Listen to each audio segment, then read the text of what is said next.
आहा आहा आहा आहा। कोरा कागज था ये मन मेरा मेरा, लिख लिया नाम इस पे तेरा तेरा। स्वागत है। हम सभी खबरों से आपको रूबरू करवाते हैं, चाहे वो समस्याओं की खबर हो या आपको मनोरंजन करने वाली खबर, चाहे आपको उत्साहवर्धन की खबर हो या मोटिवेशनल। तमाम चीज़ों से हम आपको इसलिए रूबरू करवाते हैं क्योंकि आप थके रहते हैं, चिंतित रहते हैं। उन सब से थकान और चिंता से दूर करने के लिए रोजाना खबर आपको कुछ मनोरंजन की खबरें, कुछ सदाबहार खबरों से भी रूबरू करवाता है। आज इसी कड़ी में हम आ गए हैं क्रांति भूमि मेरठ। जी हाँ, क्रांति भूमि मेरठ यूं तो देश के रणबांकुरों के लिए जाना जाता है, शहीदों के लिए जाना जाता है, स्वतंत्रता सेनानियों के लिए जाना जाता है, लेकिन इसी मेरठ ने बॉलीवुड के 3 सफल देश के सबसे पहले सुपरस्टार राजेश खन्ना दिए, सदी के महानायक अमिताभ बच्चन दिए और 2.5 किलो के हाथ वाले सनी देओल भी दिए। लेकिन हम बात करेंगे आज सदाबहार अभिनेता जो लगातार 60 और 70 के दशक तक देश के पहले सुपरस्टार रहे। राजेश खन्ना की फिल्मों को देखने के लिए टिकटों पर मारामारी, बॉक्स ऑफिस पर मारामारी, ब्लैक में टिकट की बिक्री होती थी। चाहे जिस शहर में, जिस सिनेमा हॉल में राजेश खन्ना की मूवी लग जाती थी, लड़के तो क्या लड़कियां भी जान छिड़कती थी। ऐसे ही सुपरस्टार राजेश खन्ना मेरठ में भी हैं, लेकिन जूनियर। अब तो बॉलीवुड के अभिनेता राजेश खन्ना हमारे बीच नहीं रहे, लेकिन जूनियर राजेश खन्ना जो क्रांति भूमि मेरठ में जन्म लेकर पूरे उत्तर प्रदेश, पूरे देश में राजेश खन्ना के पद चिन्हों पर चलते हुए, उनके आकर्षक व्यक्तित्व को अपने अंदर समेटते हुए आपको और हमको दिन रात मनोरंजन कराते हैं, ताकि आपकी चिंताएं दूर हों, आप स्वस्थ रहें और हंसें। इसी राजेश खन्ना से हम आपको रूबरू करवाएंगे। राजेश खन्ना के पारिवारिक पन्नों को पलटेंगे, जूनियर राजेश खन्ना के व्यक्तिगत पन्नों को पलटेंगे, और हाँ, आखिर वो राजेश खन्ना कैसे बने, क्या वो टर्निंग पॉइंट था, उन सब से पर्दा उठाएंगे। सबसे पहले मिलते हैं जूनियर राजेश खन्ना, सदाबहार सुपरस्टार 70 और 80 दशक के। नमस्कार, कैसे हैं राजेश खन्ना जी? मैं बहुत अच्छा हूँ। सभी दोस्तों को मेरा नमस्कार और आपकी टीम को भी मेरा नमस्कार। मैं जूनियर राजेश खन्ना और पीके नाहर मेरठ की सरजमीन पे पैदा हुआ। वैसे तो यूं हम रहने वाले राजस्थान से हैं, लेकिन यहाँ हमें काफ़ी वक्त हो चुका है। हमारे पूर्वज इधर आ गए थे, तब से यहीं हैं हम लोग। मेरे दादाजी उस दौर में स्टेज प्रोग्राम किया करते थे, ऑर्गेनाइजर थे वो। उनके भी काफ़ी उस लैंग्वेज में बोले तो चेले हुआ करते थे। आज मेरे दादाजी हमारे बीच नहीं है और 5 भाई थे, पांचों के पांचों ही मिलिट्री में जॉब करते थे। आज नहीं है हमारे बीच, लेकिन मेरे दादाजी के बाद में जो ये एक्टिंग हमारे परिवार में शुरू होती है, वो इस नाचीज से शुरू होती है। उस दौर के कुछ बुजुर्ग हैं जो कभी कभी हमारे मुलाकात उनसे हो जाती है। वो यही बोलते हैं कि अरे बेटा, आपके दादाजी भी बहुत नाम कमाया था उन्होंने भी, और आपने भी बहुत नाम कमाया है। आप बिल्कुल अपने दादाजी के नक्शे कदम पर चल रहे हैं। ये आशीर्वाद मेरे पूर्वजों का है, इसमें मेरा कुछ नहीं है। और बाकी आज जो शोहरत है मेरे पास, लोग हमें प्यार करते हैं, इज्जत मान सम्मान देते हैं, वो हमारा नहीं है, वो काका जी सुपरस्टार राजेश खन्ना साहब का है। हमारा उसमें कुछ नहीं है। हमारे तो शरीर के से हम समझते हैं कि मेरे शरीर के जितना ये जो रोम रोम है, इसमें राजेश खन्ना साहब बसे हुए हैं और मेरे सीने में जो दिल धड़कता है, जो सांसें चलती हैं, मैं ये समझता हूँ कि ये सब राजेश खन्ना साहब की सांसें हैं, उन्हीं का दिल धड़कता है मेरे दोस्तों के लिए, मेरे उन भाइयों के लिए, वो चाहे हिंदू हो या मुसलमान हो, सिख हो या ईसाई हो, वो सब प्यार हमें भेजते रहते हैं और हमें प्यार मिलता रहता है। अफसोस कि वो प्यार हम वापस लौटा नहीं सकते, क्योंकि आज के दौर में बीच में मोबाइल, यूट्यूब आ जाती है, और उस दौर में काका जी का जो 70 का दशक था, उस दौर में जो काका जी को लव लेटर लिखे जाते थे, खून से, शाई की जगह खून से लिखे जाते थे, काका जी उस प्यार को लौटा नहीं पाए कभी। इस वजह से नहीं लौटा पाए क्योंकि बीच में सिनेमा का पर्दा आ जाता था। बिल्कुल, हम लगातार राजेश खन्ना जी से सुनते रहेंगे कि राजेश खन्ना जी के डायलॉग को, राजेश खन्ना जी के गानों को, राजेश खन्ना जी के सभी यादों को। सबसे पहले बताइए कि जिस तरीके से आप कहाँ रहते हैं और आपके कितने बच्चे हैं, और मुझे वो टर्निंग पॉइंट बताइए कि किसने सबसे पहले कहा कि आपका चेहरा राजेश खन्ना से मिलता है, आपकी हेयर स्टाइल राजेश खन्ना जैसी है, तुम बोलते राजेश खन्ना जैसे हो। कितने साल पुरानी बात है, वो क्षण को याद करके बताइए, फिर आप राजेश खन्ना के चोले के अंदर समा गए और आज तक राजेश खन्ना को आप अपने शब्दों से, अभिनय से याद करते रहते हैं।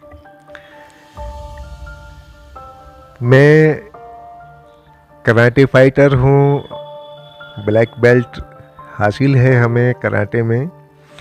मेरा अपना एक क्लब हुआ करता था मेरठ में, मैं बच्चों को कराटे सिखाता था। एक फिल्म बन रही थी, फीचर फिल्म थी, गंगा के पार। उसके डायरेक्टर प्रोड्यूसर अखलाक रजा साहब थे, जो आज हमारे बीच नहीं हैं, उनका इंतकाल हो गया। उनको एक फाइटर की ज़रूरत थी फाइट का डायरेक्शन देने के लिए। हमारे से उन्होंने कहा कि आप फिल्म में फाइट का डायरेक्शन कीजिएगा। हमने कहा हम नहीं कर सकते क्योंकि हमें रियल करने का शौक था।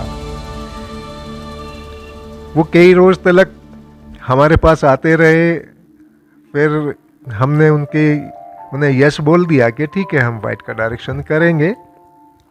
वहाँ से ये फिल्मों की जो स्टोरी थी, फिल्मों का जो दौर था, फिल्मों का जो रास्ता था शुरू हो जाता है। अखलाक रजा साहब ने हमें फिर फाइट के डायरेक्शन के साथ अभिनय करने का भी मौका दिया। गंगा के पार में हमने एक गुंडे का रोल किया, क्योंकि वो दौर एक ऐसा दौर था हमारा कि हम रील और रियल में फाइटर तो थे ही, तो लगते भी थे ऐसे और रियल फाइट करते थे।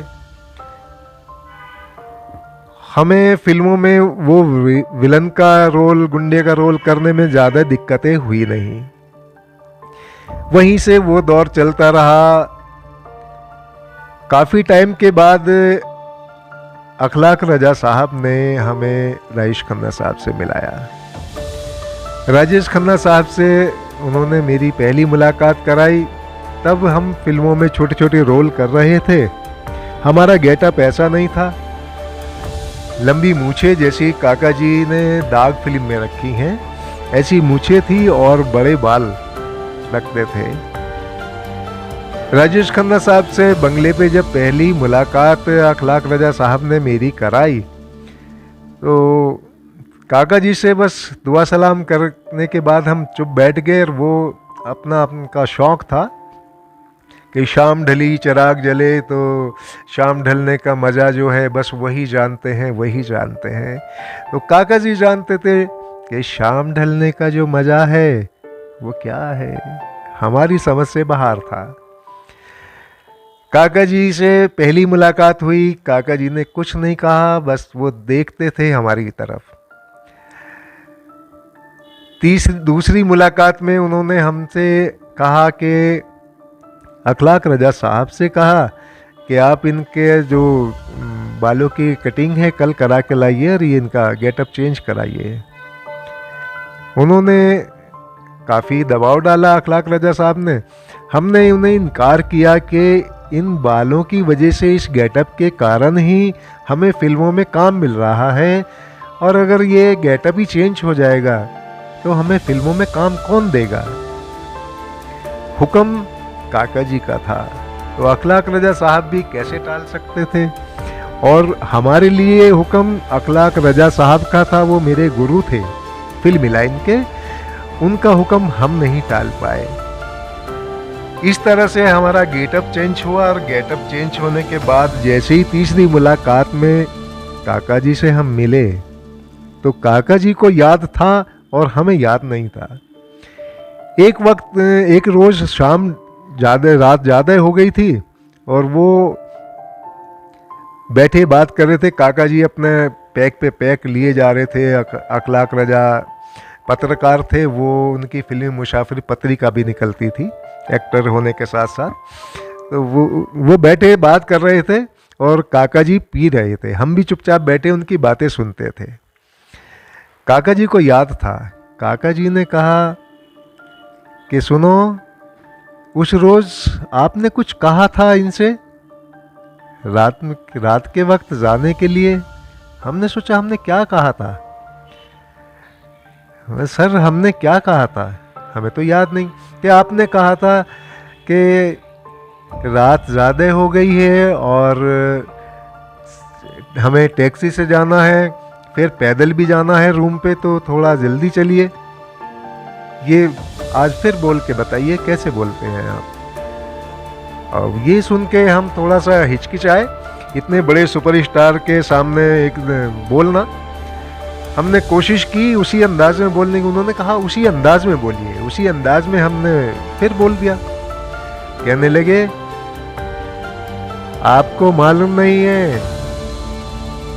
अरे अखलाक को बोले, अरे सुनो अखलाक, आप सुन रहे हैं, इनके बोलने का अंदाज हमारे जैसा है, और अब देखो इनका गेटअप चेंज हुआ है तो ये कैसे लगते हैं। अरे हमारे भाई लगते हैं ये। वह ये सुनने के बाद अखलाक रजा ने हमें गौर से देखा, और देखने के बाद अखलाक रजा साहब बस बड़े खुश हुए। और उस दिन राजेश खन्ना साहब ने हमें कहा कि आज के बाद इसी गेटअप में रहना, हमेशा फिल्मों में काम हम दिलाएंगे। उन्होंने फिर हमें कई फिल्मों में काम दिलाया। कौन से फिल्में आपने की? उन्हीं की फिल्में की हमने, जैसे रियासत है, वफा है, कई फिल्में हैं उनकी, उनमें हमने किया। और भी कई फिल्में थी जिनमें हमने उनका ही रोल किया। बस ये है कि वहाँ हमें काका जी के नाम से ही पहचान मिली थी। और आज तक काका जी के नाम को हमने फिर इतना अपने अंदर उतार लिया, और काका जी को इतना उतार लिया है कि आज हमें अपना नाम भी याद नहीं है रे बाबू शायद। बिल्कुल, जिस तरीके से लगातार हम आपको बातचीत सुनवा रहे हैं, बता रहे हैं कि आज हमें भी ये जानकारी मिली कि मेरठ में वो शख्सियत है जूनियर राजेश खन्ना, जिसको जूनियर राजेश खन्ना में बनाने में किसी और की भूमिका नहीं, सीधे सीनियर मतलब ओरिजिनल राजेश खन्ना, सुपरस्टार राजेश खन्ना ने ही इनको जूनियर राजेश खन्ना बनाया है।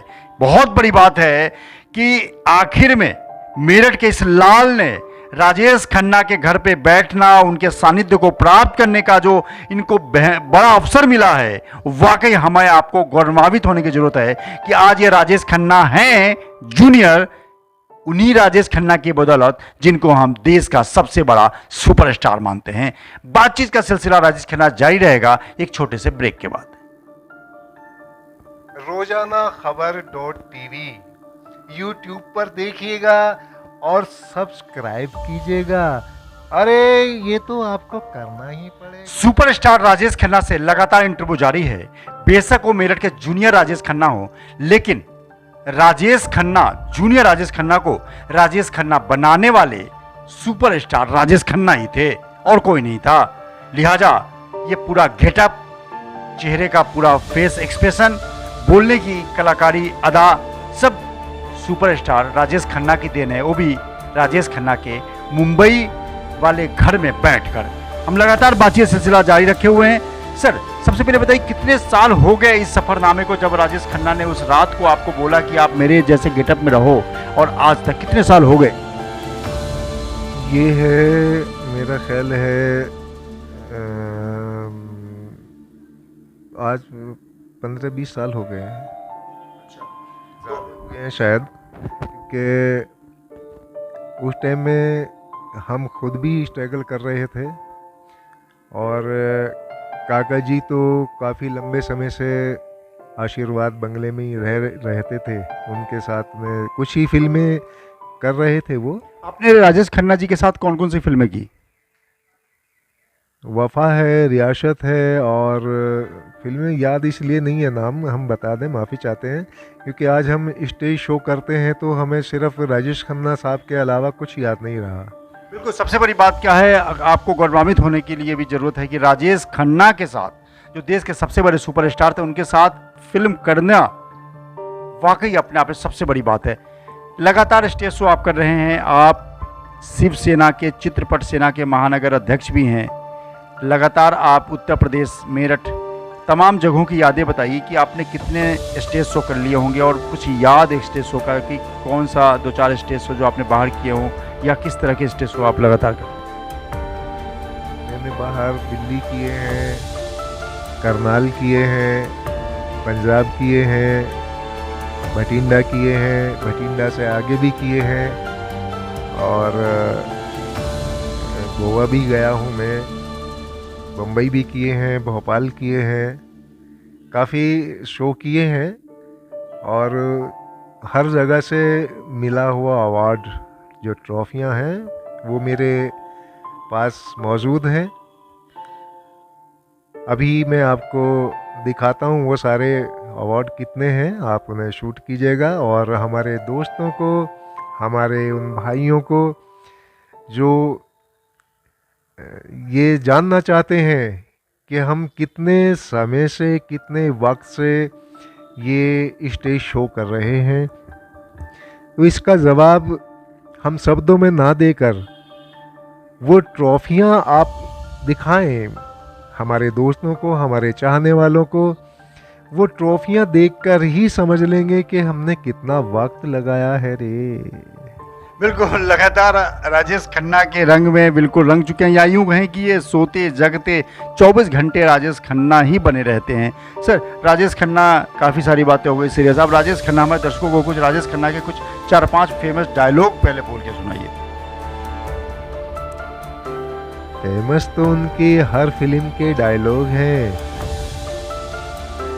उनके चाहने वालों को सिर्फ काका जी पर्दे पे नजर आ जाएं, काका जी पर्दे पे आने के बाद कुछ भी बोलें, उनके चाहने वालों के लिए वो उनके दिमाग में घुस जाता है।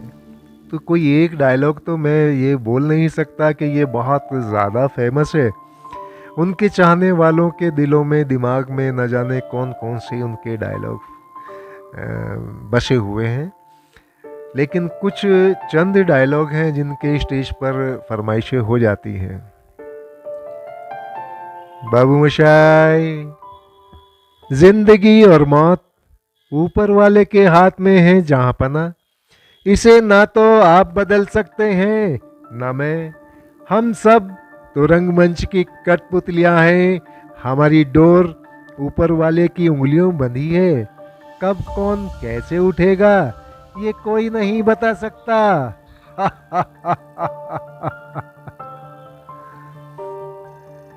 और एक स्वर फिल्म का है, कृष्णा तुम लाए हो इन्हें, अरे माफ कैसे कर दूं, तुम कहते हो माफ कर दूं, अरे ये तो मेरी पत्नी के कातिल हैं, तू अपने गाल पे मारा हुआ चांटा भूल सकती है लेकिन मैं नहीं भूल सकता, इन्होंने जो मुझे जख्म दिए हैं वो मैं इस जन्म में तो क्या अगले जन्म में भी नहीं भूल सकता। इन्हें माफ ना करने के बदले में मुझे नरक में भी जगह मिली तो मैं उससे भी पीछे नहीं हटूंगा, लेकिन इन्हें कभी माफ नहीं करूंगा, कभी नहीं। कृष्णा इन्हें मेरी नजरों के सामने से हटा लो, मुझे घुटन हो रही है। बहुत बढ़िया, बहुत बढ़िया।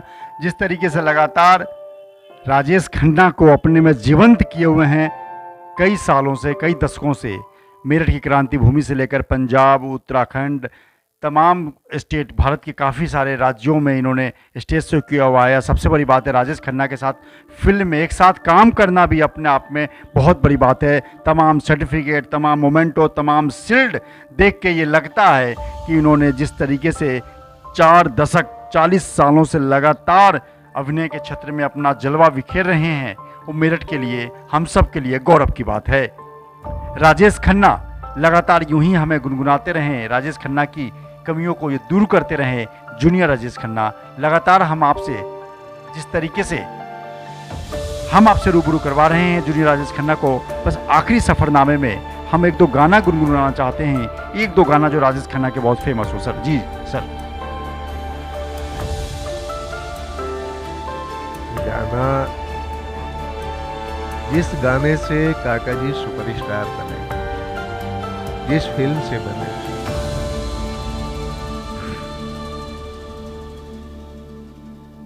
हे हे हे आहा आहा आहा आहा आहा, कोरा कागज था ये मन मेरा मेरा, लिख लिया नाम इस पे तेरा तेरा तेरा। बहुत बढ़िया, बहुत बढ़िया। सबसे बड़ी बात क्या है कि राजेश खन्ना को देखना, सुनना, पसंद करना और उनके अभिनय पे अपनी जान छिड़कने वाली लड़कियों की फहरिस्त बड़ी लंबी थी। सुपरस्टार अमिताभ बच्चन के लिए जितनी लड़कियां ना मरती हों, लेकिन राजेश खन्ना के समय खून से लेटर, लव लेटर लिखकर राजेश खन्ना के पास भेजने का सिलसिला लगातार जारी रहता था। क्या आपको लगता है कि ओरिजिनल जो सुपरस्टार राजेश खन्ना के पास लड़कियों की बड़ी फहरिस्त थी, क्या जूनियर राजेश खन्ना भी इस मामले में धनी है क्या? आपने ऐसा सवाल कर दिया है कि किसी एक का नाम लेना बहुत मुश्किल है। काका जी के पास तो बहुत कुछ था, उनके जैसा तो हम नहीं कह सकते कि हमारे पास है। बस इतना ही कहेंगे कि काका जी से कुछ कम भी नहीं है रे। अरे वाह वाह वाह। तो जिस तरीके से लगातार हमने सुपरस्टार राजेश खन्ना को लेकर हमने आपको रूबरू करवाया, काफी कुछ देखने को मिला, समझने को मिला। अब मुझे भी ये जानकारी मिली कि जूनियर राजेश खन्ना सिर्फ अपने गेटअप चेंज करने से ही जूनियर राजेश खन्ना नहीं बने हैं, बल्कि राजेश खन्ना, जूनियर राजेश खन्ना को जूनियर राजेश खन्ना बनाने वाले सीनियर राजेश खन्ना, ओरिजिनल राजेश खन्ना या देश के सुपरस्टार राजेश खन्ना ही थे। सबसे बड़ी बात क्या है कि जिस तरीके से लगातार मेरठ की क्रांति भूमि धरती से लेकर पूरे देश में जूनियर राजेश खन्ना को लेकर, हमारे और आपको मनोरंजन कराने वाले जूनियर राजेश खन्ना को लेकर जिस तरीके से हम संजीदा हैं इस क्रांति भूमि में, तो आने वाले कल में हम लगातार ऐसे शख्सियत को बरकरार रखें और उन्हें हम प्रोत्साहित करते रहें, ताकि हमारे क्रांति भूमि का नाम पूरे देश में फैलता रहे। विभूति रस्तोगी, रोजाना खबर, मेरठ।